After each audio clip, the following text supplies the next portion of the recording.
కొద్ది సమయం మనము దేవుని వాక్యాన్ని క్లుప్తంగా చూసుకునేవారు. कुछ समय बड़े ग्रुप से हम पवित्र वचन को हम देखेंगे।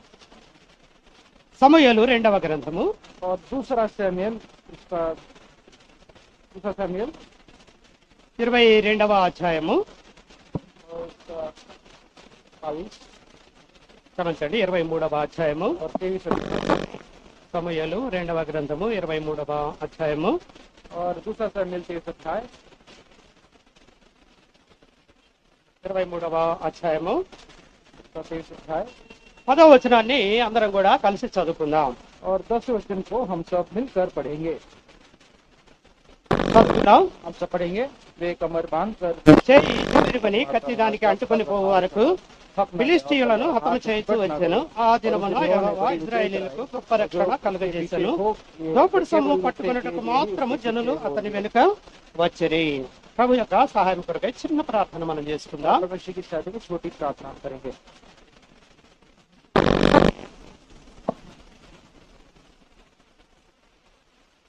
కృపాసత్య సంపన్నుడు అయిన మా దేవ, ఘనమైన మా తండ్రి, और कृपा से परिपूर्ण महान हमारे परमेश्वर నిత్యుడగ దేవ, పరిశుద్ధుడా, और नित्य जो पवित्र परमेश्वर, ఈ పరిశుద్ధమైన నామాన్ని బట్టి నీకే స్తుతులు స్తోత్రములు చెల్లిస్తున్నాం తండ్రి. आपके पवित्र नाम आदि को हम धन्यवाद की बल चढ़ाते हैं। ఇంతవరకు కూడా మీరు మాకు తోడుగా ఉండి నీ జీవవాక్యమును అనుగ్రహిస్తూ వచ్చారు. और अब तक आप हमारे साथ रहकर जीवित वचन आपने हमें दिया है। ఈ సమయంలో కూడా మేము కొంత సమయం నీ వాక్యాన్ని ధ్యానించుకునై ఉండగా इस समय भी आपके वचनों को कुछ हम ध्यान देते हुए మీరు మాకు తోడుగా ఉండండి. आप हमारे साथ बने रहें।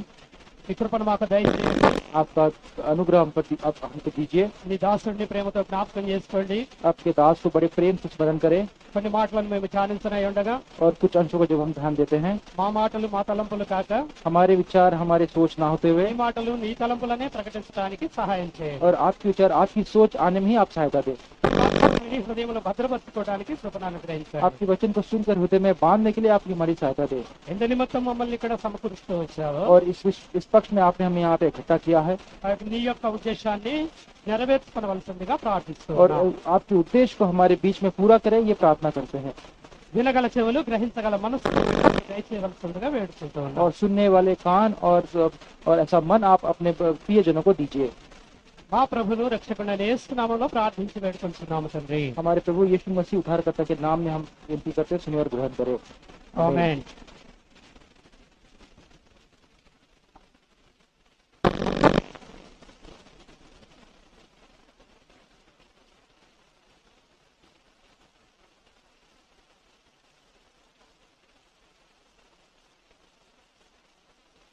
ఇప్పటి వరకు మనము ఈ యొక్క వచన భాగం మీద సుబ్బారావణ ద్వారా అనేక ఆత్మీయమైనటువంటి విషయాలు వచ్చాం. और अब तक हमने इस वचन के द्वारा भाई सुब्बाराव अंकल के द्वारा आत्मिक जो अंश है हमने उस पर ध्यान दिया है।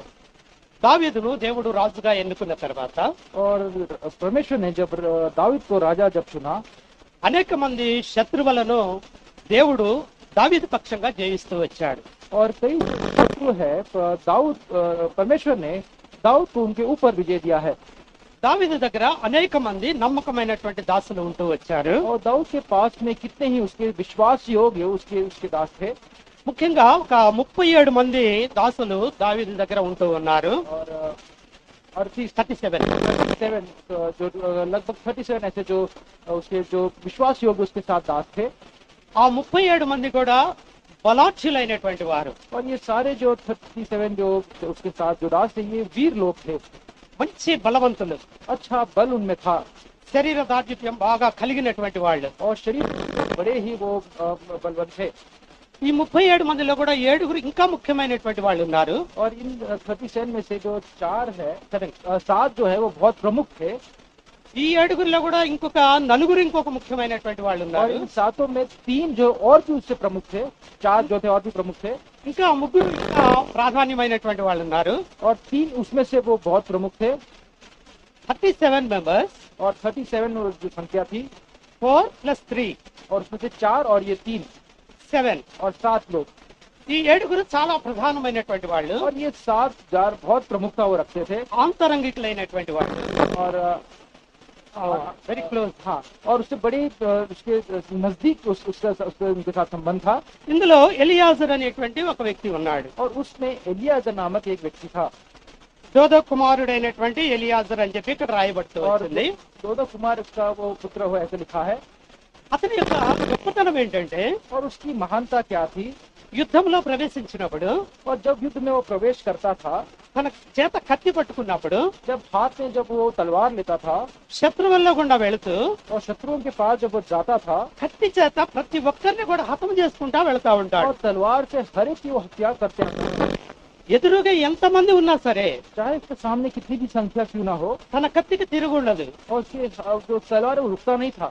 చెయ్యి తిమ్మిరెక్కే వరకు కూడా और हाथ में जब तक वो थक ना जाए तब तक, ఆ కత్తి నుంచి రక్తం కారిపోతూ ఉంటుంది. और उस तलवार से जब वो लहू जो बहते हुए भी, చేతికి కత్తికి మధ్య రక్తం వస్తుంది. और हाथ और तलवार के बीच में जब वो लहू भी आते हुए, ఆ రక్తం ఎండిపోతూ ఉంటుంది. और वो जो लहू वो सूख जाता तो भी, ఆ కత్తి చేతికి అతుక్కొని ఉంటుంది. लेकिन वो जो तलवार उसके हाथ से चिपक के रहता था। అంత గొప్పగా యుద్ధం జరిగించేటువంటి और వాడు इतने बड़ी वीरता से वो युद्ध करता था। ఒకానొక దినాన యుద్ధం వచ్చినప్పుడు एक दिन में युद्ध आने के द्वारा, ఈ ఎలియాజరు ద్వారా దేవుడు గొప్ప కార్యము జరిగిస్తూ వచ్చాడు. और इलियाजर के द्वारा परमेश्वर ने एक बड़ा कार्य किया है।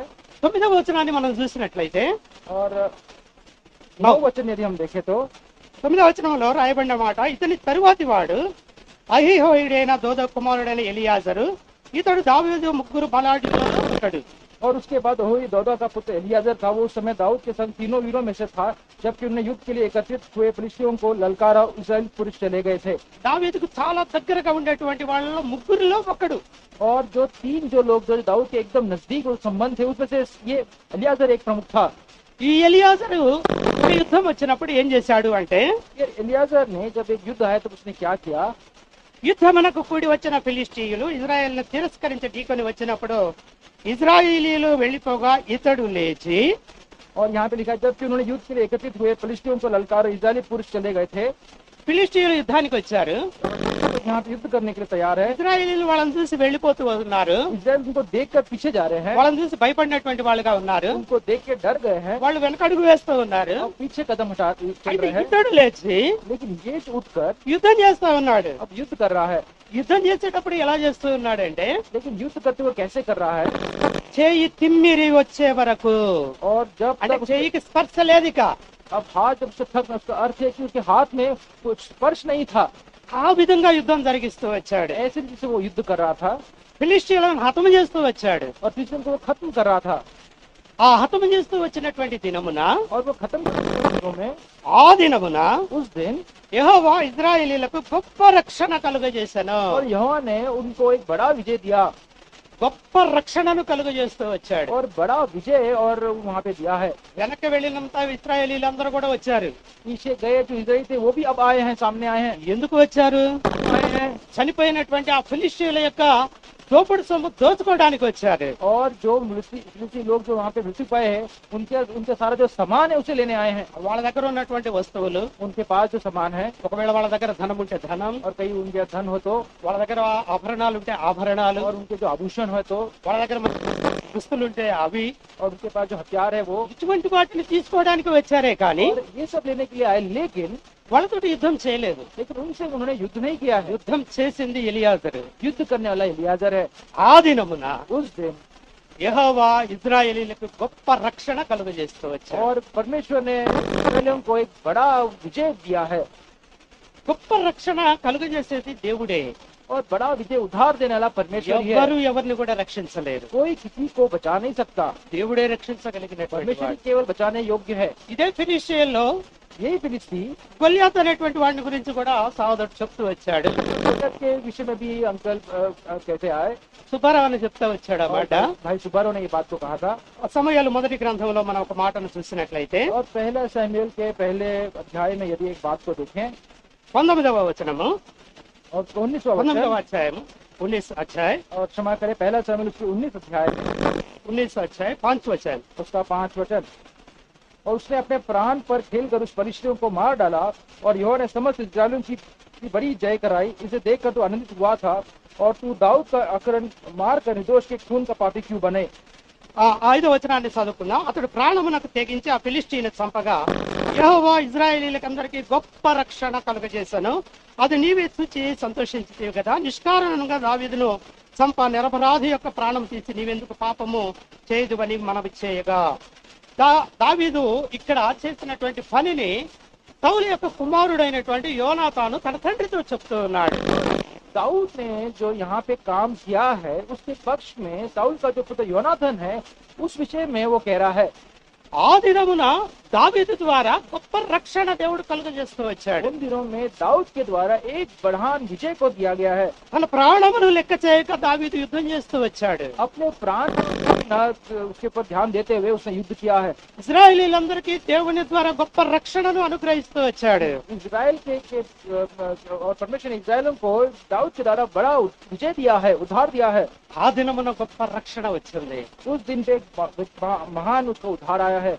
ఫిలిస్టీని చూసి అందరూ అడుగు వేస్తూ ఉన్నప్పుడు और फिलिस्ती को देखकर जब पीछे जब कदम हटाए जब लोग चल रहे थे దావీదు ఫిలిస్టీని ఎదురుగా వచ్చినప్పుడు और जब दाऊद जो फिलिस्ती के सामने जब आ गया ఫిలిస్టీయుడు ఏమంటూ ఉన్నాడు అంటే और फिलिस्ती लोग क्या कह रहे हैं చూడండి సమూయేలు మొదటి గ్రంథము पहला शमूएल 17వ అధ్యాయం 17 17वां अध्याय 43 और 43 17 చాప్టర్ 43 వర్స్. पहला शमूएल 17 अध्याय 43. ఫిలిస్టీయుడు ఏమంటున్నాడు అంటే फिलिस्ती क्या कह रहे हैं ఫిలిస్టీయుడు కర్ర తీసి కొని నీవు నా మీదకి వచ్చుచున్నావే నేను కుక్కరా అని దావీదుతో చెప్పి తన దేవతల పేరిట దావీదును శపించెను.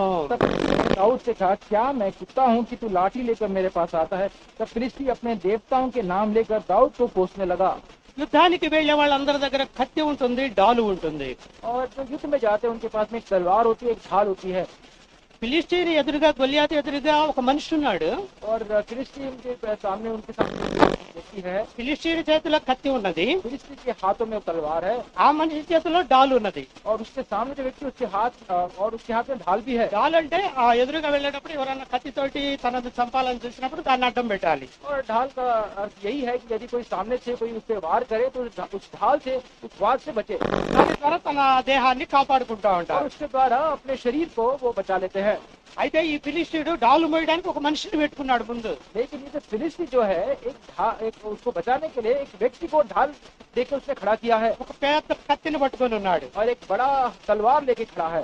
దావీదు వస్తా ఉన్నాడు. और दाऊद सामने खड़ा है. దావీదు దగ్గర ఏం లేదు. दाऊद के पास कुछ नहीं है, దావీదు చేతిలో ఒక కర్ర ఉన్నది, सिर्फ एक लाठी है ఒడిసెలో ఉన్నది. और जो स्लिंग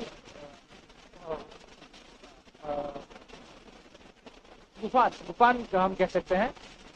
ఒక ఒడిసెలో ఉన్నది, కొన్ని రాళ్ళు ఉన్నాయి. और गुफान के साथ कुछ पत्थर है తను తీసుకొని ఉన్నాడు. और एक थैला उसमें लटकाया है ఒక సంచిలో రాళ్ళు ఉన్నాయి, और उस थैली में पत्थर है ఒడిసెలో ఉన్నది, और वो कमर में बांधा है ఒక కర్ర ఉన్నది. और एक वो गुफान है और वो एक लाठी है. ఆ ఫిలిస్టీయుడు ఎదురుగా వెళ్ళాడు. और किसी के सामने आया है. ఫిలిస్టీయుడు అంటున్నాడు, फिलिस्ती कहता है ఏంటి నువ్వు కర్ర తీసుకొని నేనేమో కుక్కను అనుకున్నావా? और उसे మనం కూడా కుక్కలను తోలడానికి కర్రను ఉపయోగిస్తా ఉంటాం. हम भी जो है वो फिलिस्ती ऐसा कहता है कि देख क्या मैं क्या कुत्ता हूँ तू जो लाठी लेके आए. साधारण रूप से हम जो है कुत्ते के लिए एक लाठी लेकर आते हैं. అంటే నేను ఎలా కనపడుతున్నాను నీకు? उसका अर्थ है कि मैं तुझे कैसा दिखाई दे रहा हूँ. అందరికంటే ఎత్తుగా ఉన్నాను, सबसे ज्यादा ऊंचाई నువ్వు నా ముందు ఒక మనిషిని పెట్టుకున్నాను డాలు మోయడానికి. और मेरे सामने मैंने एक व्यक्ति को रखा है जो मेरा ढाल लेके चलता है. నీకంటే బరువైన కత్తి నా దగ్గర ఉన్నది, उससे भी ज्यादा भारी तलवार मेरे हाथ में है. నాతో యుద్ధం చేయడానికి నువ్వు వస్తున్నావు. मेरे से युद्ध करने की तू आता है. అసలు ఏమనుకుంటున్నావు నా గురించి నువ్వు? तू मेरे बारे में ऐसा क्या विचार करता है. నీ కంటికి నేను ఏమైనా కుక్కలా కనపడుతున్నానా? लाठी के लिए क्या मैं कुत्ता के नहीं दिखता हूँ. అన్నప్పుడు ऐसा कहने के बाद దావీదు ఏమంటూ ఉన్నాడు అంటే, उसने क्या कहा देखो తర్వాత వచనంలో మనం చూసినట్లయితే आगे के वचन में हम देखेंगे तो ఆ ఇంకా ఫిలిస్టీయుడు ఏమంటూ ఉన్నాడంటే, और फिलिस्ती आगे क्या कहता है నా దగ్గరకు రమ్ము, मेरे पास आ నీ మాంసమైన ఆకాశ పక్షులకును मैं तेरा आकाश के पक्षियों భూమృగములకు ఇచ్చివేతునని ఫిలిస్టీయుడు దావీదుతో చెప్తూ और ఉన్నాడు. वन पशुओं को दे दूंगा. ऐसा फिलिस्ती दाऊद से कहता है. సరే నా దగ్గరికి రా, और तू मेरे पास आ నిన్ను నా కత్తితోటి హతము చేసి मेरे तलवार से तेरी हत्या कर दे. నీ మాంసం అంతా కూడా ఆకాశంలో పక్షులు ఎగురుతా ఉన్నాయి కదా వాటికి వేస్తాను. और तेरे मांस को मैं जो पक्षियां हैं दूंगा. భూమి మీద అనేక మృగాలు ఉంటా ఉంటాయి కదా, और यहाँ पे जितने भी जो वन पशु వాటికి हैं నీ మాంసం ఆహారంగా వేస్తాను. और उनके सामने उनके भोजन के लिए तेरे मांस को मैं डाल दूंगा. ఏమనుకుంటున్నావు నా గురించి? तू मेरे बारे में क्या विचार कर रहा రా, है. आजा యుద్ధం చేద్దాం రామని చెప్పి పిలుస్తూ వచ్చాడు. तू युद्ध कर ऐसा उसे बुलावट दे रहा है. అయితే దావీదు ఏమంటున్నాడు ఏమంటున్నాడు అంటే, दाऊद क्या कहता है, నీవు కత్తియు ఈటెయు బల్యమును ధరించుకొని నా మీదకు వచ్చుతున్నావు. और तू तो तलवार और भाला और संग लिए हुए मेरे पास आता है। ఈ ఫిలిస్టీన్ దగ్గర ఏమున్నాయంట? फिलिस्ती के पास क्या क्या है, ఒక కత్తి ఉన్నది, एक तलवार है, ఒక డాలు ఉన్నది, एक ढाल है, ఒక పల్లెం కూడా ఉన్నది. एक भाला भी है। ఈ మూడు ధరించుకొని నువ్వు వస్తున్నావు నా మీదకి. ये तीन धर कर तू मेरे सामने आ रहा है నా మీదకి నువ్వు యుద్ధానికి వస్తూ ఉన్నావు. और मेरे सामने तू युद्ध करने आ रहा है। అయితే నాతో చూడండి అక్కడ అంటున్నటువంటి మాట, నీవు తిరస్కరించిన ఇజ్రాయిల్ సైన్యములకు అధిపతి యెహోవా పేరిట నేను నీ మీదకి వస్తున్నాను. और लेकिन वो कहता है कि और परंतु मैं सेनाओं के यहोवा के नाम से तेरे पास आता हूँ। నీ దగ్గర ఉన్న నా దగ్గర లేకపోవచ్చు, और जो तेरे पास है वो मेरे पास कदाचित नहीं है, కానీ దేవుడు మా పక్షంగా ఉన్నాడు. लेकिन इस्राएल सेना का परमेश्वर मेरे साथ है। మా పక్షంగా యుద్ధం చేసేది దేవుడే. हमारे सामने साथ जो युद्ध कर रहा है वो परमेश्वर है, యుద్ధం చేసేటువంటిది దేవుడే. और युद्ध करने वाला परमेश्वर है। 47వ వచనాన్ని మనం చూసినట్లయితే, और 47 वर्ष हम देखें तो, అప్పుడు యెహోవా కత్తి చేతను ఈట చేతను రక్షించువాడు కాడని ఈ దండు వారందరూ తెలుసుకొందరు. और ये समझ मंडली जान लेगी कि यहोवा तलवार या भाले के द्वारा जहवन नहीं करता, నీ కత్తి నిన్ను రక్షించదు, और तेरा तलवार तुझे नहीं बचाता, నీ డాలు నిన్ను రక్షించదు, तेरा ढाल तुझे नहीं बचा सकता, నీ పల్లెం నిన్ను రక్షించదు. तेरा बल तुझे नहीं बचा सकता। అవేవి లేకుండానే రక్షించేవాడు యెహోవాని ఈ జనులంతా తెలుసుకుంటారు. और इन सब के बिना होते हुए भी परमेश्वर ही बचा लेता है, ये सब मंडली जान गई है। నీ వెనక ఉన్న నీ దండంతా కూడా తెలుసుకుంటారు. और तेरे पीछे जो लोग हैं वो सब ये जान लेंगे।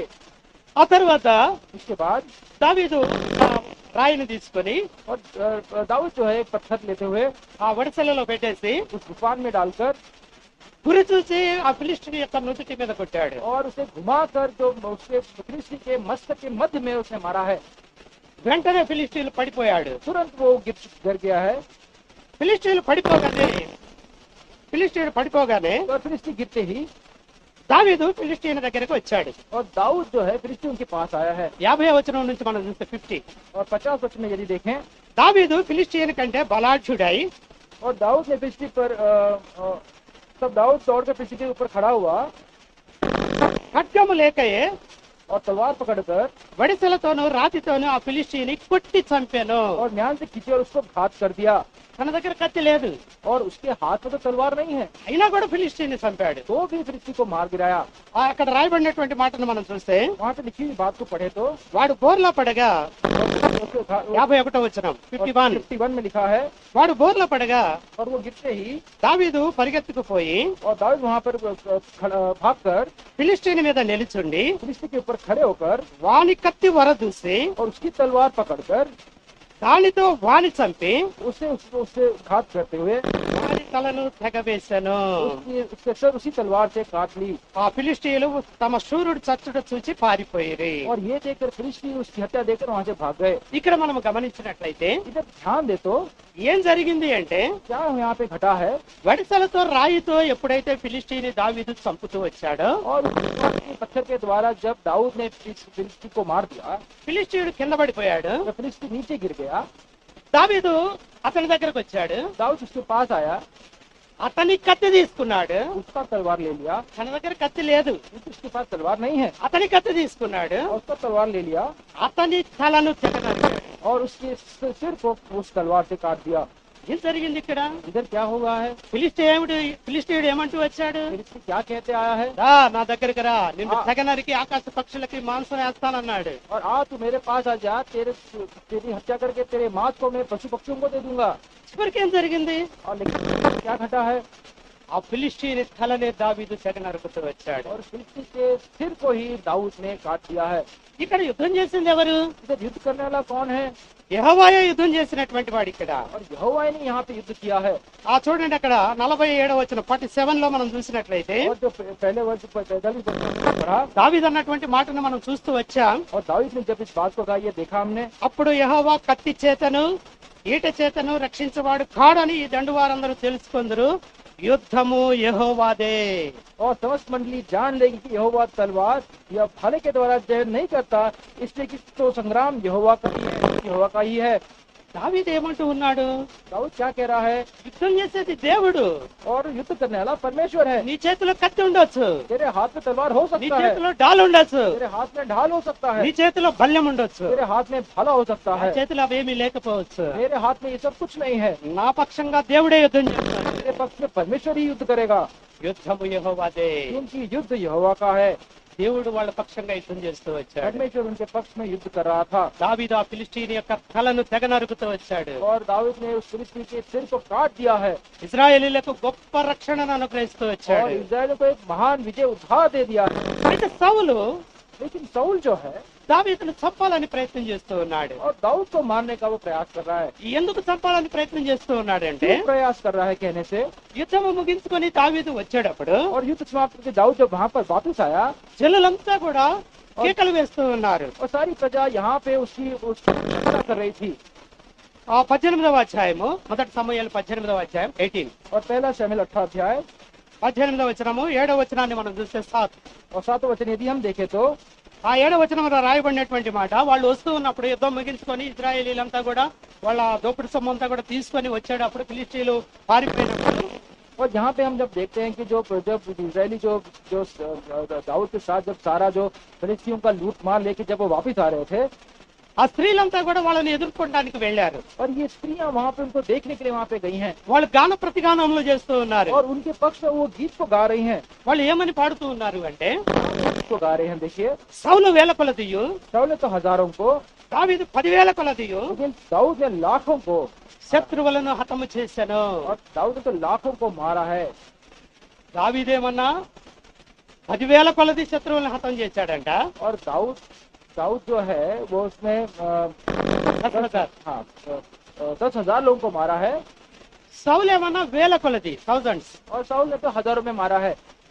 సౌలు ఏమన్నా రాజు, साउल तो राजा है, దావీదు రాజు కాదు అప్పుడు. लेकिन दाऊद तब राजा नहीं था। రాజు దగ్గర ఆ వాయిద్యము వాయిస్తా ఉన్నాడు. और राजा के पास में जो वीणा का वो बजा रहा था। సౌలుకి ఆరోగ్యం బాగోలేనప్పుడు साउल की जब जब जो उसकी जो शरीरता में कमजोरी जब थी, తను వాయిద్యం వాయిస్తూ రాజుకు నెమ్మదిని కలుగు చేసేటువంటి और వాడు. ताकि उसको शांति मिले इसलिए उस वीणा को वो बजाता था।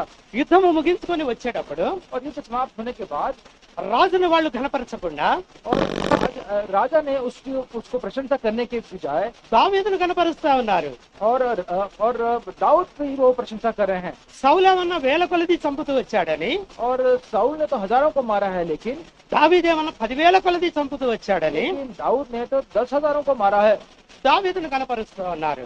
दाऊद की ऐसी प्रशंसा कर रहे हैं। ఇది సౌలు వింటూ వచ్చాడు. और ये साउल सुनते आया సౌలు దావీదు మీద పగ పెంచుకున్నాడు. और साउल जब दाऊद के ऊपर अब उसने द्वेष रखा है చంపాలని ప్రయత్నం చేస్తా ఉన్నాడు. और उसे हत्या करने का वो विचार करता है। అయితే సౌలు యొక్క కుమారుడు యోనాతాను ఉన్నాడు. लेकिन साउल का जो पुत्र योनातान वहाँ पर है, యోనాతాను దావీదు మంచి మిత్రులు. और योनातान और दाऊद बड़े अच्छे मित्र हैं। అయితే యోనాతాను సౌలుతో అంటూ ఉన్నాడు, और योनातान साउल से कहता है, నువ్వెందుకు దావీదుని చంపాలనుకుంటున్నావు? और क्यों तू दाऊद को मारने के बारे में सोचता है? దావీదు నీకు ఏం చేస్తూ వచ్చాడు? दाऊद ने तेरे साथ क्या किया? ఇజ్రాయేలీలకు విజయాన్ని ఇచ్చాడు కదా, इस्राएल को तो विजय दिया है ना, నువ్వెందుకు ఇలా చేస్తున్నావు అని.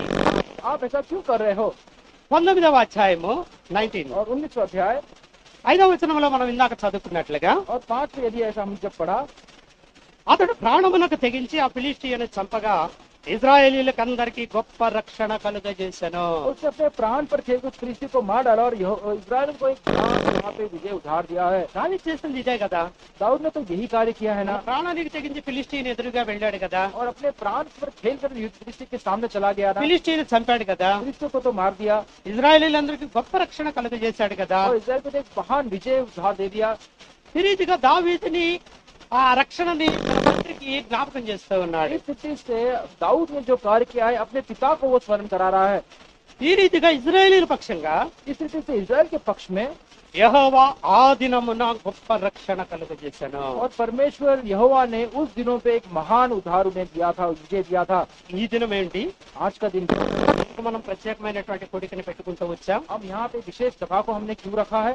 భారతదేశం కూడా भारत देश भी जो है ఇంగ్లాండ్ యొక్క కబంధ హస్తాలలో చిక్కుకొని ఉన్నది. और अंग्रेज जो राज्य है उसके हाथों में वो था వాళ్ళు మన మీదకి వచ్చి మనల్ని జయించి మన దేశాన్ని ఆక్రమించుకున్నారు. और वो हमारे ऊपर विजय पाकर हमारे देश को उन्होंने कब्जा कर लिया వాళ్ళ యొక్క పరిపాలనలో మనం ఉంటూ వచ్చా. और उनकी देख रेख में हम आगे बढ़े అయితే చాలా మందికి అది ఇష్టం లేదు. और बहुत से लोगों को ये पसंद नहीं था కాబట్టి మన వాళ్ళందరూ కూడా మనకు స్వాతంత్ర్యం కావాలి అని కోరుకుంటూ ఉన్నారు. और इसलिए हमारे जो लोगों को ये आजादी चाहिए ऐसी इच्छा रखी ఒక రకంగా స్వాతంత్ర్యం అంటే రక్షణే. और आजाद या स्वतंत्र कहने का अर्थ उद्धार ही है అంటే వాళ్ళ యొక్క చేతుల నుండి మనం రక్షించబడడం. और उनके हाथों से हमारा छुटकारा होना వాస్తవంగా రక్షణ ఎవరికి అంటే और वास्तव में ये स्वतंत्रता ये आजादी किसके लिए है ప్రమాదంలో ఉన్నటువంటి और जो ఆ, जो प्रभाव में है ఆ, ఒక యాక్సిడెంట్ ని మనం చూసామనుకోండి. यदि कोई दुर्घटना हम देखते हैं तो ఒక వ్యక్తి యాక్సిడెంట్ గురయ్యాడు అనుకోండి. और उस एक्सीडेंट में एक व्यक्ति को यदि लग गया है तो తన ప్రాణం పోలేదు, उसका प्राण अभी तक नहीं गया గాయాలు అయినాయి. लेकिन उसको चोट लगा है घाव लगे हैं అతను ఏమని అరుస్తాడు అంటే वो क्या करके चिल्लाता है నన్ను రక్షించండి, నన్ను రక్షించండి అంటాడు. और कह रहे हैं, मुझे बचा लो అది చూసినటువంటి వాళ్ళు ఆ వెళ్ళేటువంటి వాళ్ళందరూ ఆగుతారు. और जो वहाँ पे देखते हैं उसे देखकर वो रुक जाते हैं అతన్ని పక్కకు తీసి అతన్ని కొంచెం రక్షించే ప్రయత్నం చేస్తారు. और उसको साइड में लेके जाकर उसे वहाँ पे बचाने की कोशिश करते हैं వెంటనే అంబులెన్స్ కు ఫోన్ చేస్తారు, और एम्बुलेंस को बुलाते हैं ఆ హాస్పిటల్ కి పంపిస్తారు. और अस्पताल में ले जाते हैं మాక్సిమం అతని ప్రాణాన్ని రక్షించడానికి ప్రయత్నం और చేస్తారు. वहाँ पे उसकी सारी जो उसके प्राण को बचाने की वहाँ पे कोशिश होती है ఇక్కడ జరిగింది ఏంటంటే यहाँ पे क्या घटा है ఒక వ్యక్తి ప్రమాదంలో చిక్కుకున్నాడు. और एक व्यक्ति है जो घटना में वो वहाँ पे उसको घाव मिला है మనకి రక్షణ అవసరం. अब उसको यहाँ पे उसका प्राण बचाना जरूरी है సాతాను కూడా మనల్ని చిక్కించుకున్నది.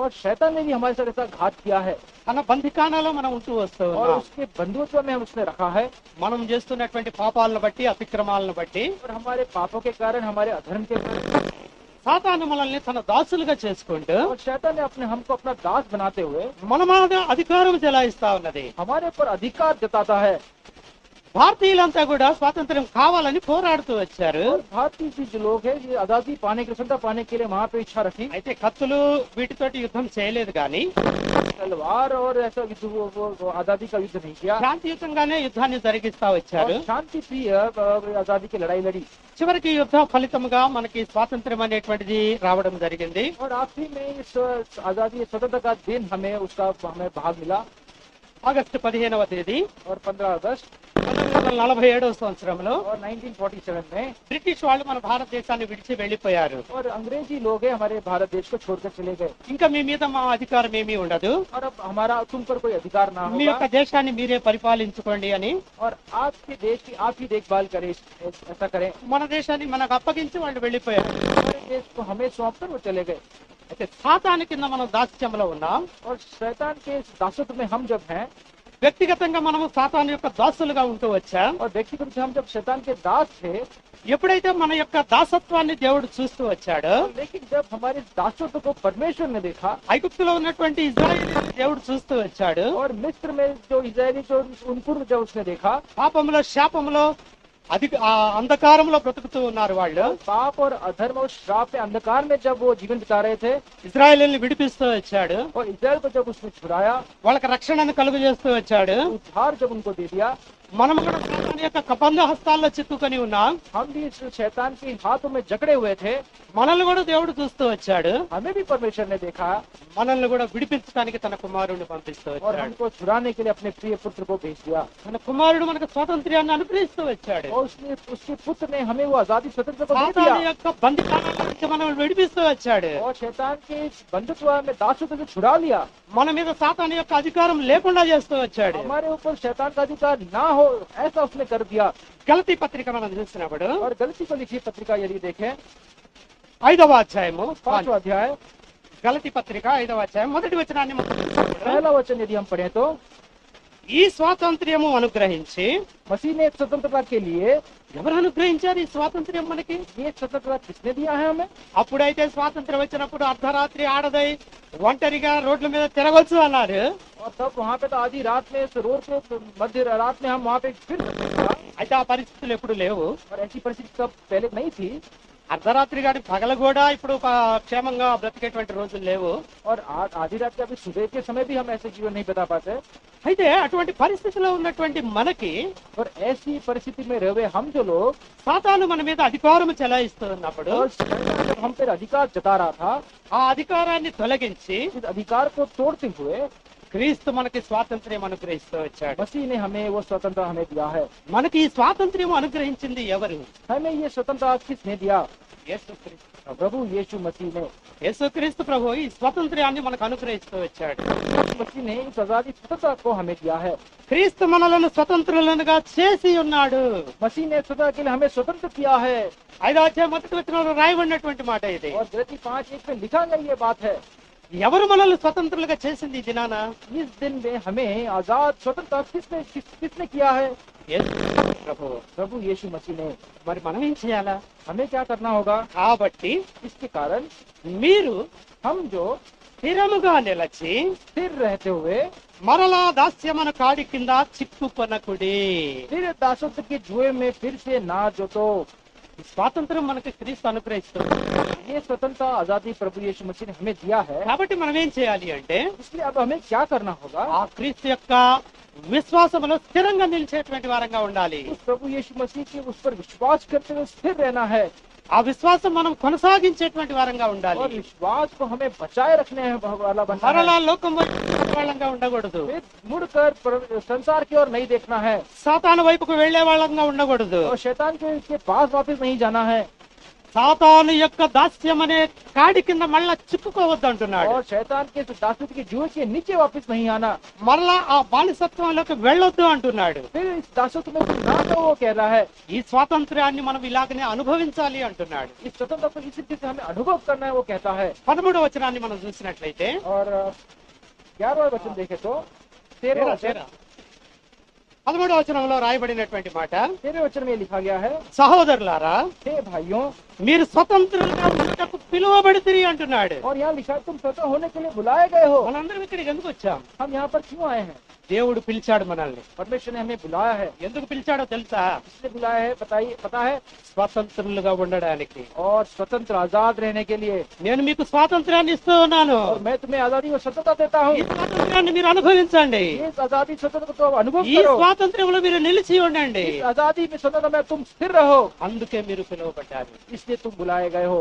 సహోదరులారా, भाइयों, సహ ఉదరము అంటే ఒకే పొట్ట నుంచి జన్మించినటువంటి और వాళ్ళు. भाई कहने से एक ही गर्भ से जन्मे हुए। కాబట్టి इस कारण ఆ దేవుడు చెప్తున్న ప్రకారముగా और परमेश्वर इस प्रकार कहते हुए మనమందరం కూడా हम सब जो लोग స్వతంత్రులుగా ఉండటకే పిలువబడ్డాం. और स्वतंत्र आजाद रहने के लिए बुलाए गए हैं। అయితే ఒక్క మాట लेकिन एक बात है, పౌలు చెప్తూ ఉన్నాడు గలతీ పత్రికలో. पौलुस इस गलती पत्रिका में ఆ कहता है, గలతీ సంఘానికి చెప్తున్నటువంటి మాట और गलती इस कलीसिया को कहते हुए ये ఇది कहता है, ఒక్క మాట, एक बात है, జాగ్రత్త. ध्यान दो। మీరు స్వతంత్రంగా ఉండటానికే పిలువబడ్డారు. तुम आजाद रहने के, तुम स्वतंत्र रहने के लिए बुलाए गए हो। క్రీస్తు మీకు స్వాతంత్ర్యాన్ని అనుగ్రహిస్తూనే వచ్చాడు. और मसीह ने तुम्हें स्वतंत्र का अनुग्रह दिया है। అయితే ఒక్క మాట, लेकिन एक बात है, ఏమిటంటే ఆ మాట, वो बात है, ఆ స్వాతంత్ర్యమును శారీరక క్రియలకు హేతువు చేయక. परंतु ऐसा ना हो कि स्वतंत्रता शारीरिक कामों के लिए के अवसर बने। దేవుడు మనల్ని స్వతంత్రులుగా చేస్తూ వచ్చాడు. परमेश्वर ने हमें आजादी स्वतंत्रता दे दिया। ఈ స్వాతంత్ర్యాన్ని మన శరీర క్రియలకు హేతువు చేసుకొనకూడదు. लेकिन इस आजादी को हमारे शरीर के कामों के लिए हम इस्तेमाल ना करें। సాతాను యొక్క బంధకాల నుంచి మనల్ని విడిపిస్తూ వచ్చాడు. और शैतान के बंधुत्व दासत्व से छुड़ा दिया। ఒకవేళ ఒక నేరస్తుడిని ఆ సంఖ్యలతోటి బంధించాడు అనుకోండి. और कभी एक व्यक्ति को जो जंजीर से बांध के रखा हो तो, ఆ సంఖ్యలను విడిపించారు అనుకోండి. और जंजीर को यदि तोड़ दिया, निकाल दिया हो तो, సంఖ్యలు ఉన్నప్పుడు చేతులు కదిలించలేడు. और जब जंजीर हाथ में था वो हाथ हिला नहीं सकता కాళ్ళకు था। సంఖ్యలు వేస్తే కాళ్ళు కూడా కదిలించలేడు. और यदि पाँव में కాళ్ళకు సంఖ్యలు వేస్తే కాళ్ళు కూడా और కదిలించలేడు. पाँव में यदि जंजीर बांधे तो पाँव भी नहीं ला सकता। స్వేచ్ఛగా చెల్లించలేనటువంటి స్థితి. और अपनी बिना स्वतंत्र इच्छा से वो आगे नहीं बढ़ सकता। అయితే దేవుడు ఆ సంఖ్యలను తెంపుతూ వచ్చాడు. लेकिन परमेश्वर ने जंजीर को तोड़ दिया है। నీ చేతులు స్వేచ్ఛగా కదిలించవచ్చు నువ్వు. अब अपने हाथ को बड़ी अपनी आजादी से तू हिला నీ सकता है। కాళ్ళతో స్వేచ్ఛగా నువ్వు ఎక్కడికైనా और వెళ్ళవచ్చు. अपने पाँव से आजादी से कहीं भी जा सकता ఈ है। స్వాతంత్ర్యం నీకు దేవుడు అనుగ్రహించాడు. और ये आजादी, ये स्वतंत्रता तुझे परमेश्वर ने दे అయితే दिया। ఈ స్వాతంత్ర్యాన్ని నీ శారీరక క్రియలకు చేయబాకు. लेकिन इस आजादी को, इस स्वतंत्रता को तेरे शारीरिक कामों का अवसर ना बना। నీ చేతులతో పాపము చేయబాకు. अपने हाथों से ये पाप मत कर, నీ కాళ్ళను పాపం వైపు పరుగులెత్తనీయబాకు. और तेरे पाँव को उस पाप के कार्य के आगे मत बढ़ा। నీ శరీరంతో పాపము చేయబాకు. तेरे शरीर से ये पाप मत कर। అట్లా చేయకుండా ఉండాలని దేవుడు చెప్తా ఉన్నాడు. और ऐसा हम ना करें, शरीर की अवसर ना दे, ऐसा परमेश्वर हमसे कह रहा ఇంకా है। ఎలా ఉండాలి అని చెప్తున్నాడు और అంటే, आगे कैसे रहना है, आगे कहते हुए ప్రేమ కలిగిన వారై प्रेम से ఒకనికొకడు దాసులై ఉండుడి. एक दूसरे के दास बने हो, ఒకనికొకడు దాసులుగా ఉండండి. एक दूसरे के दास बनो, సాతానికి దాసులుగా ఉండొద్దు. शैतान के दास ना बनो, మీరు ఒకరికొకరు దాసులుగా ఉండండి. एक दूसरे के दास बनो। అంటే మీరు అందరూ సహోదరులు కనుక और क्योंकि तुम सब भाई हो इसलिए, మీరు యజమానులైనా और तुम जो यजमान, మీరు దాసులైనా और तुम जो अभी जो दास थे, అందులో భేదమేమి లేదు. अब उसमें कोई भेद नहीं है। అందరూ సహోదరులే. और अब मालिक और दास सब अभी एक भाई हो కాబట్టి गए हैं। నువ్వు దాసుడిగా ఉన్నందువల్ల నీకు వచ్చే నష్టం లేదు. अब दासत्व से जो तेरा नुकसान है अब वो नहीं आएगा। ఆ విధంగా అందరూ ఉండండి. इसलिए अब तुम सब ऐसे रहो, అంతేగాని ఒకరికంటే ఒకడు బలాఢ్యుడిగా ఎంచుకోబకండి. और एक दूसरे से मैं बड़ा हूँ ऐसा विचार ना करो, ఇంకొకరికంటే నేనే గొప్పవాడిని, నా అధికారంలో మీరు ఉండాలని అనుకోబకండి. और उससे तो मैं बड़ा हूँ, मेरा अधिकार में वो रहना चाहिए, ऐसा मत विचार करो। అలా అనుకునేది సాతాను. ऐसा विचार करने वाला शैतान है। ఈ లోకాన్ని యేసుక్రీస్తు ప్రభువారికి చూపించి इस संसार को प्रभु यीशु मसीह को दिखाते हुए ఈ అధికారం అంతా నాకు ఇవ్వబడింది అంటున్నాడు. और कहता है कि ये सारा अधिकार दे दिया गया है। ఆ అధికారం కిందకి మళ్ళీ వెళ్ళొద్దు మనం. इस अधिकार में के ऊपर के अंदर हमें वापस नहीं जाना। చివరిగా ఒక మాట చూసుకుందాం మనం. आखिरी में एक बात को फिर देखेंगे, యోహాను సువార్త यूहन्ना का सुसमाचार 8వ అధ్యాయము और उसका 8. यूहन्ना 8, యోహాను సువార్త 8వ అధ్యాయము यूहन्ना 8 34. का 34, 8వ అధ్యాయం 34వ వచనాన్ని మనం చూసినట్లయితే और यूहन्ना 8 34 से भी देखें तो యేసుక్రీస్తు ప్రభువారు అంటూ ఉన్నారు, प्रभु यीशु मसीह ऐसा उत्तर दिया, అందుకు యేసు, और यीशु ने उसको उत्तर दिया, పాపము చేయ ప్రతివాడును పాపమునకు దాసుడని మీతో నిశ్చయముగా చెప్పుచున్నాను నేను. मैं तुमसे सच सच वो मेरा कोई पाप करता है वो पाप का दास है। ఒకవేళ నీ శరీరాన్ని పాపక్రియలకు హేతువుగా చేసుకుంటే यदि आपने शरीर को पाप के उस बंधुत्व में यदि तुम डाल दो तो, ఈ స్వాతంత్రాన్ని నువ్వు నిర్లక్ష్యం చేసినట్లయితే, और यदि ये आजादी को यदि आप उस पर ध्यान ना दो तो, పాపము చేయు ప్రతివాడు పాపమునకు దాసుడు. जो पाप करता है हर वो व्यक्ति वो पाप का दासत्व है। పాపం చేయించేది సాతాను. पाप कराने वाला शैतान है। మనం పాపం చేస్తే మనం కూడా సాతాను సంబంధం అవుతాం. यदि हम पाप करें तो हम भी शैतान के संबंधित हैं। కాబట్టి పాపం చేయవద్దని దేవుడు చెప్తూ ఉన్నాడు. इसलिए पाप ना करो, परमेश्वर ये कह रहा है। 35వ వచనంలో మనం చూస్తే 35, 35 में देखे तो, దాసుడు ఎల్లప్పుడూ ఇంటిలో నివాసము చేయడు, दास सदा घर में नहीं रहता, కుమారుడు ఎల్లప్పుడూ నివాసము చేయును. और पुत्र तो सदा रहता है। దాసుడు అయినటువంటి వాడు ఇంటిలో ఎల్లప్పుడూ నివాసం చేయడంట. और जो दासत्व में है वो ऐसा कहता है कि वो घर में नहीं रहता। పనిచేసేటువంటి వాళ్ళు కొంతమంది వస్తా ఉంటారు, और हमारे घर में काम करने वाले कोई व्यक्ति आते हैं, కొంతమంది పని వాళ్ళను పెట్టుకుంటూ ఉంటారు. और कई लोग घर में अपने दास रखते हैं, ఆ సమయానికి వస్తారు, वो समय में आते हैं, ఆ పనులు చేస్తారు, अपना कार्य करते हैं వెళ్ళిపోతారు. और चले जाते हैं। కొంత సమయం ఉంటారు, कुछ समय रहते हैं, వెళ్ళిపోతారు. फिर चले जाते हैं। అంటే వాళ్ళు ఆ ఇంట్లో స్థిరముగా నివాసం చేసేటువంటి వాళ్ళు కారు. अर्थ यही है कि उस घर में हमेशा वो रहने वाले नहीं है, ఎందుకంటే వాళ్ళు దాసులు. क्योंकि वो दास हैं। అయితే కుమారుడు ఎల్లప్పుడూ ఇంట్లోనే ఉంటాడు. लेकिन जो पुत्र है वो हमेशा घर में रहता है। బయటికి ఏదైనా పని నిమిత్తం వెళ్ళినప్పటికీ बाहर किसी काम के जाने के बावजूद, చివరికి తన గృహాన్ని తను చేరుకునేవాడిగా ఉంటాడు. लेकिन आखिर में अपने घर में वो चला जाता है। చెప్తా ఉన్నాడు. इसलिए परमेश्वर कह रहा है 36వ వచనంలో, और 36, 36 वचन में, కుమారుడు మిమ్మల్ని స్వతంత్రులుగా చేసిన ఎడలా, इससे यदि पुत्र तुम्हें स्वतंत्र करेगा, కుమారుడు మిమ్మల్ని స్వతంత్రులుగా చేసిన ఎడలా. और पुत्र तुम्हें स्वतंत्र करना, ఎవరా కుమారుడు? ఎవరు? और ये पुत्र कौन है? ఎవరా కుమారుడు అంటే యేసుక్రీస్తు ప్రభువారే. ये पुत्र कौन कहने से प्रभु यीशु మనుష్య मसीह है। కుమారుడుగా మన మధ్య జన్మించినటువంటి వాడు. मनुष्य के पुत्र ने हमारे बीच में उसने जन्म लिया ఆయన है। దేవుని కుమారుడు, वो परमेश्वर का पुत्र है, కానీ మనుష్య కుమారుడుగా వచ్చాడు, लेकिन मनुष्य के पुत्र के नहीं वो आया है, మన మధ్య నివసించాడు. हमारे बीच में निवास किया, ఆ కుమారుడు మనల్ని స్వతంత్రులుగా చేస్తూ వచ్చాడు, और उस पुत्र ने हमें स्वतंत्र స్వాతంత్ర్యం అనుగ్రహిస్తూ और వచ్చాడు. वो स्वतंत्र अनुग्रह में दिया है। స్వతంత్రులుగా చేసినప్పుడు और स्वतंत्र होने के बाद, మీరు నిజముగా స్వతంత్రులై ఉందురు అంటున్నాడు. और तुम सच में स्वतंत्र हो कहता है। నిజంగా కుమారుడు మనల్ని స్వతంత్రులుగా చేస్తే यदि सच में उस पुत्र ने हमें आजादी स्वतंत्र दिया है तो మనం స్వతంత్రులుగానే ఉండాలి. आजाद स्वतंत्र ही रहना होगा। మళ్ళీ పాపం అనే దాసత్వానికి తిరిగి వెళ్ళకూడదు. फिर वापस इस पाप के उस दासत्व में वापस नहीं जाना है। ప్రభు యొక్క విశ్వాసంలో స్థిరముగా ఉండాలి. प्रभु के उस विश्वास में स्थिर रहना है। ప్రభు తాను కుమారుడై ఉన్నాడు, परमेश्वर उसका पुत्र हुए మనల్ని కూడా కుమారులుగా చేసుకుంటూ ఉన్నాడు. और हमें भी उसका पुत्र बना रहा है। కాబట్టి మనకు స్వాతంత్రాన్ని అనుగ్రహిస్తూ इसलिए వచ్చాడు. वो आजादी स्वतंत्र हमें दिया है స్వాతంత్రాన్ని పొందుకోవటానికే మనం పిలువబడ్డాము. और आजादी स्वतंत्र को पाने के लिए हम बुलाए రక్షణని गए हैं పొందుకోవడానికే మనం और పిలువబడ్డాము. उद्धार पाने के लिए हमें बुलाया गया है। ఒకవేళ ఆ స్వాతంత్రం నువ్వు పొందుకోలేదా, और यदि इस आजादी स्वतंत्र को आपने नहीं पाया ఆ है, రక్షణ నువ్వు పొందుకోలేదా, इस उद्धार को यदि नहीं पाया है तो నేడే రక్షణ దినం. आज ही उद्धार का दिन है। ఆ దినాన యెహోవా ఇశ్రాయేలీయులందరికీ గొప్ప రక్షణ కలుగజేశాడు. और उस दिन परमेश्वर ने इस्राएल को एक महान उद्धार विजय दे दिया। ఈ దినాన దేవుడు నీకు రక్షణను लेकिन అనుగ్రహించాలనుకుంటున్నాడు. आज का दिन परमेश्वर आपको आजादी का दिन आपको देना चाहता సాతాను యొక్క है బంధకాలను తెంచివేయాలని ఇష్టపడతా और ఉన్నాడు. शैतान के उस दासत्व को तोड़ना वो चाहता है। మిమ్మల్ని స్వతంత్రులుగా చేయాలని ఇష్టపడుతూ ఉన్నాడు. आजाद करने का वो इच्छा रखता है। ఇష్టపడుతున్నారా? क्या ये इच्छा आप रखते हो? ఇంకా ఎవరైనా రక్షణ పొందకపోయినట్లయితే अभी भी कोई ऐसा है जो इस उद्धार को नहीं पाया है। దేవుడు ఈ సమయాన్ని మనకు అనుగ్రహిస్తూ వచ్చాడు. परमेश्वर ये समय हमको दे रहा ఈ है। దినాన్ని మనకు అనుగ్రహిస్తూ వచ్చాడు. इस दिन को उसने हमें दे दिया ఈ है దినాన్ని నేను రక్షణ మీకు అనుగ్రహిస్తానంటున్నాడు. और मैं उस उद्धार को दूंगा वो कहता है। దేవుడిచ్చే రక్షణను నిర్లక్ష్యం చేయలేదు. परमेश्वर जो उद्धार दे रहा है उसको दुर्लक्ष्य ना करो। ఇంత గొప్ప రక్షణను నిర్లక్ష్యం చేసిన ఎడల इसने यदि ऐसे महान उद्धार को दुर्लक्ष्य आप करोगे ఎలా तो తప్పించుకుంటాం మనం? और इस महान उद्धार से कैसे बच पाओगे? సాతాను యొక్క బంధకాల నుంచి ఎలా తప్పించుకుంటాం?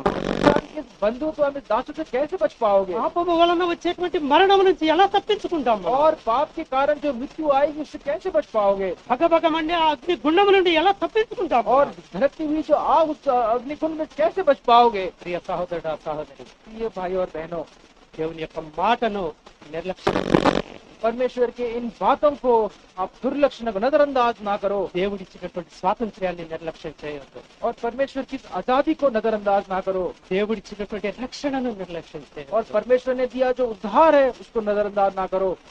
ఎట్టి పరిస్థితుల్లో లోకం వైపు చూడొద్దు. किसी भी परिस्थिति में संसार की तरफ ना देखो। దేవుని యొక్క విశ్వాసంలో స్థిరముగా ఉండాలి. परमेश्वर के उस विश्वास में स्थिर रहना है। అందుకే దేవుడు మనకు స్వాతంత్ర్యం అనుగ్రహించాడు. इसलिए इस आजादी को परमेश्वर ने आज स्वतंत्रता को हमें दिया है। దేవుడి కొద్ది మాటలను దీవించుకుందాం. परमेश्वर इन कुछ अंशों को परमेश्वर आशीष करे। కృపా సత్య సంపూర్ణుడైన మా దేవ, ఘనమైన మా తండ్రి, कृपा से परिपूर्ण महान हमारे परमेश्वर పరిశుద్ధుడకు దేవ, పరిశుద్ధుడా, और नित्य हमारे पवित्र परमेश्वर, ఇంతవరకు కూడా మీరు మాతో ఉన్నారు తండ్రి. अब तक आप हमारे साथ बने पिता ఎన్నో గొప్ప విషయాలను మాకు తెలియజేస్తూ వచ్చారు और నాయన. कितने महान अंशों को आपने हमें बताया परमेश्वर। నీవు ఇచ్చినటువంటి గొప్ప రక్షణను గురించి మాకు తెలియజేస్తూ వచ్చారు और నాయన. आपने जो हमें महान उद्धार दिया उसके बारे में आपने बताया हम पर पिता। మాకు అనుగ్రహించినటువంటి స్వాతంత్ర్యాన్ని గురించి కూడా తెలియజేస్తూ వచ్చారు నాయన. और आपने हमें जो आजादी जो स्वतंत्रता दिया है उसके पक्ष में भी आपने हमें बताया। మీరు స్వతంత్రులై ఉండండి అని చెప్పి మీరు తెలియజేస్తూ వచ్చారు తండ్రి. और हम आपने हमसे कहा कि हम आजाद रहें, स्वतंत्र रहे, ये आपने कहा। దాస్యం అనే కాడి కింద చిక్కుకోవద్దని తెలియజేస్తూ వచ్చారు और నాయన. वापस इस दासत्व के जुए में ना जाए आपने कहा। అన్నింటిని బట్టి కూడా నీకే స్తుతులు చెల్లిస్తూ ఉన్నాం. इन सारे अंशों के लिए आप ही को हम स्तुति धन्यवाद करते हैं। తండ్రి ప్రభా, ఇంతవరకు మీరు మాకు తోడుగా ఉంటూ వచ్చారు. अब तक आप हमारे साथ बने रहे हैं అందరిని బట్టి నీకే స్తుతులు స్తోత్రములు చెల్లిస్తూ और ఉన్నాం. इसी के लिए हम आपकी स्तुति धन्यवाद करते हैं। ఇంకా నీ బిడ్డలైనటువంటి నీ బిడ్డలలో तो यदि अभी भी आपके प्रियजनों में ఇంకా ఎవరైనా రక్షణను పొందలేకపోయినట్లయితే अभी भी कोई इस उद्धार को न पाया है तो ఇంత గొప్ప రక్షణను నిర్లక్ష్యం చేయవద్దని మీరు హెచ్చరిస్తూ వచ్చారు. और ऐसे महान उद्धार को आप कैसे उससे वंचित रहोगे आप कहते आए हैं। ఆ రీతిగా వారు నిర్లక్ష్యం చేసేటువంటి వారుగా ఉండకుండా और इस उद्धार को नजरअंदाज ना करते हुए ఈ గొప్ప రక్షణను పొందుకోవడానికి సహాయం ప్రార్థిస్తూ ఉన్నాం. इस महान उद्धार को वो पा ले, ऐसी प्रार्थना हम करते हैं। ఈ యొక్క ప్రత్యేక కూడికలో और इस विशेष सभा के लिए ఇంతవరకు కూడా మీరు మీ జీవ వాక్యమును మాకు అనుగ్రహిస్తూ వచ్చారు. आप तक अपने जीवित वचन आपने हमें अनुग्रह दिया है। కొంత భోజన సహవాసాన్ని కలిగి ఉండి आप इस भोजन की संगति को पाते हुए తిరిగి రెండవ సెక్షన్ కొరకు మమ్మల్ని సిద్ధపరిచారు. फिर वापस दूसरे भाग के लिए सभा के लिए आप हमें तैयार करें। మరికొన్ని నీ గొప్ప విషయాలను మాకు తెలియజేయండి. फिर एक बार आपके महान अंशों को आप हमें दीजिए। నీ బిడ్డలను కూడా ఇంతవరకు ఆత్మీయమైనటువంటి ఆహారంతో తృప్తిపరుస్తూ వచ్చావు. अभी तक आपने प्रियजनों को आत्मिक आहार से आपने तृप्ति दिया है భౌతిక ఆహారంతో కూడా తృప్తిపరిచి और शारीरिक आहार से भी आप उन्हें तृप्त करें। రెండవ సెక్షన్ వాళ్ళని బలపరుస్తూ రావాల్సిందిగా और వేడుకుంటున్నాం. दूसरे सभा के लिए आपने तैयार करें, ऐसी विनती प्रार्थना है। ఈ రీతిగా మమ్మల్ని పిలిచినటువంటి ఉద్దేశాన్ని మీరు నెరవేర్చవలసిందిగా ప్రార్థిస్తూ ఉన్నాం. और जिससे आपने जो हमें बुलाया है अपने उद्देश्य को पूरा करें, ये प्रार्थना करते हैं। స్వతంత్రులుగా ఉండడానికే మీరు పిలువబడితిరి అంటూ వచ్చావు. और आपने ये कहा कि तुम आजाद रहने के लिए ही बुलाए गए हो, మీరు మాకు అనుగ్రహించిన గొప్ప స్వాతంత్ర్యాన్ని బట్టి మీకు స్తుతులు చెల్లిస్తున్నాము. और आपने ये जो महान उद्धार और आजादी स्वतंत्र हमें दिया है, इसलिए हम आपको धन्यवाद మా करते हैं। పట్ల మీ ప్రేమను బట్టి మీకు స్తోత్రములు చెల్లిస్తూ ఉన్నాము. और आपने हमारे पक्ष में जो प्रेम किया है उसके लिए हम आपको श्री धन्यवाद कहते हैं। రెండవ సెషన్ లో కూడా మీరు మాకు తోడుగా ఉండవలసిందిగా వేడుకుంటూ और दूसरे भाग में भी आप हमारे साथ बने रहे प्रार्थना करते हुए మా ప్రభువును రక్షకుని క్రీస్తు నామములో ప్రార్థించి వేడుకొంచున్నాము తండ్రి. हमारे प्रभु हमारा उद्धारकर्ता प्रभु यीशु मसीह में ये प्रार्थना करते सुनिए और ग्रहण करे, आमीन। మన తండ్రి అయిన దేవుని కృపయు కుమారుడైన యేసుక్రీస్తు వారి ప్రేమయు పరిశుద్ధాత్మ దేవుని యొక్క అన్యోన్య సహవాసాన్ని చేరి వచ్చినటువంటి ప్రతి ఒక్కరికి సదాకాలము తోడైండి నడిపించును గాక, ఆమేన్. అందరికీ కూడా ప్రైజ్ లార్డ్, ప్రైజ్ లార్డ్. అందరికీ వందనాలు.